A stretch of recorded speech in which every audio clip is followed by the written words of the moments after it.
But we're kicking off today's proceedings by moving our microscope over the petri dish of celebrity for this week's Showbiz Spotlight.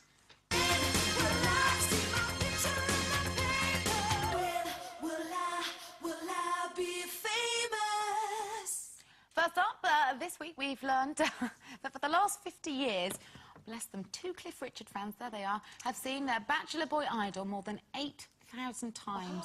They're called Cliffettes, everyone. And in all, they've travelled more than 5 times around the world and spent £1 million plus in tickets, travel and memorabilia.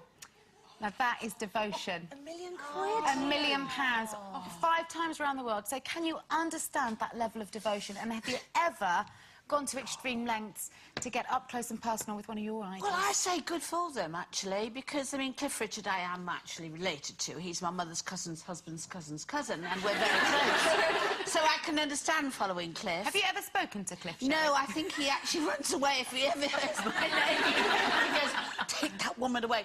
But Paul McCartney, the Beatles, of course, was all, you know, you always had one.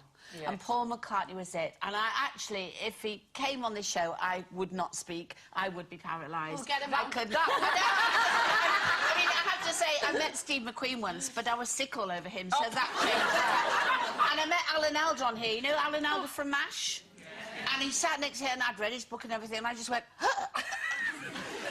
so I'm absolutely useless. I do know exactly where they're coming from, because I do have some lovely fans that do follow me everywhere. I'm so blessed with them and I love them to bits. There's about 10 of them who come to nearly everything I do, and one particular chap, Rob, love him to bits. He comes to everything I do. I walked out of the Sydney Opera House. I've made my debut in the Sydney Opera House. Walked out and he was there, bless him. He'd come all the way to Australia and to Cape Town. He came to see me. But talking of Cliff, I did get the chance to sing with Cliff once. Oh, I was so excited. We were doing a charity benefit for his tennis charity, you know, and I was going to sing White Christmas with him. I was so excited because I used to have a picture of him under my pillow when I was 5. So he's been around that long, because I'm not, you know, very young myself. But I was so excited. My husband was there and I said, look, if you don't do anything else for me, will you film me singing with Cliff Richard? Because he's a legend, isn't he, you know? Yeah. So Peter said, yes, yes, love, I will. And he was all night concentrating. Got to get this right, got to get this right. You know, he's there with his camera. Got it. Zzz. Yeah, I got it, love, I got it. We looked back afterwards. It was fog. Total fog. It failed me completely. So we didn't speak for at least 5 minutes. Well, you see, I think that a teenage obsession with a pop star is a really healthy thing. I think it's a safe gateway to romance.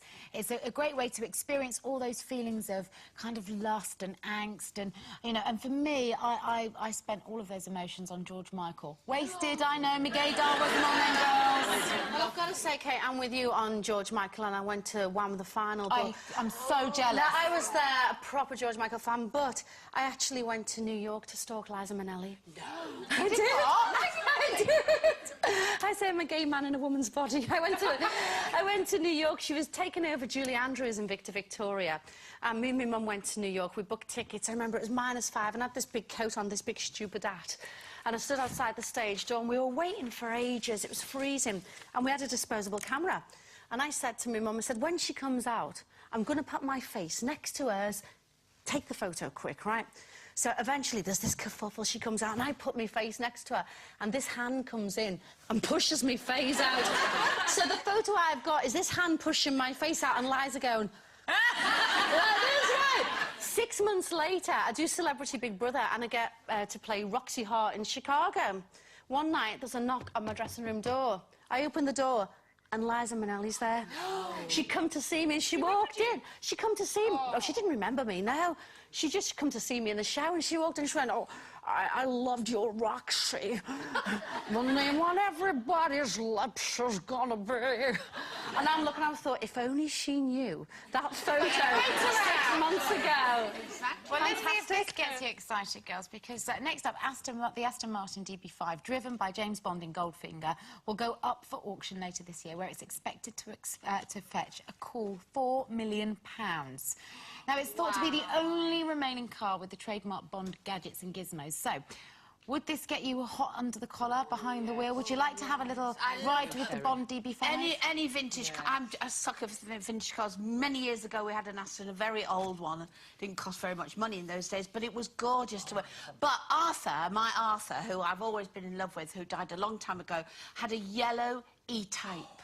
Now that's a car. Oh, yes. So I think I've lived in car showrooms all my life, and I've got to think about. But vintage cars are so sexy, especially that one. You know, you can get the guns out, and you get. It's a play car. You know what? You might as well be speaking French because I don't. What's an E-Type? Really? Oh, Kate! Okay, that's a Jaguar, right? Yes. But I just know. Do you know what? They just don't do anything for me. Cars, as long as they're warm and they're safe. I wish I could get more excited by them, but it just leaves me cold. Well, I'm with you on that. The most pleasure I've ever got, 17 years of age, doing summer season in Weymouth, and I bought a Vauxhall Cavalier, and it was custard-coloured. So it's me. I had a green one of Did those. you? We called it a bogey. Yeah, Well, I it's call disgusting. I called mine my custard cav, and it had a beaded seat cover, and I thought I was the dogs. I was so I have to shocked. say, I'm with Sherry because I'm a sucker for a vintage car. I mean, my dad used to drive cars that were so rusty you could see the road through the holes in the bottom. When my kids used to sing, Twinkle, Twinkle, Little Star, Grandad drives a rusty car. And they still do. But, so when my first boyfriend had a Triumph Stag, and looking back, I think it was much more the car than him that I loved. I think they're fabulous. But my first car was a Stag, Fiat. not the I'm a bit Star. like you. Fiat, yes, a Fiat just made me It's feel just so the joy of Italian. that first which car is you get. great. Nothing, whatever I think flash your car first you get, you can't repeat that joy. It's It like was your first lovely. man. I don't know. My first car, I had to shut the door with a bit of rope. Oh, yeah.